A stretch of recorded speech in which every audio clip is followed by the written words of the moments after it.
সমস্যা আপনার? নিজেকে মহল্লার গ্যাং মনে করেন? বাসা কি মা বোন নাই? এদেরকে সম্মান করতে জানেন না? এই থাপ্পড়টার কথা যেন মনে থাকে। ভাই ভাই ভাই, ওই দেখেন। কি সমস্যা আপনার? এভাবে পথ আটকে রাখলেন কেন? ওরে বাবুটা রে, ভয় পাওয়ার কিচ্ছু নাই। আমি যা যা বলবো তা তো শুধু ভাইরে বলবা। ভাইরে বলবা কি সমস্যা আপনার?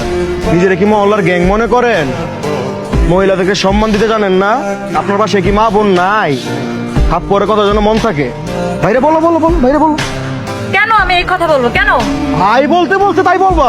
না, আমি পারবো না। আপনি না বললে তারপরে দেখছেন এটাতে গেড়ি বড় বা সাইডটা পুষ্পার মুখ। রতন, কোনো ঝামেলা করিস না তো।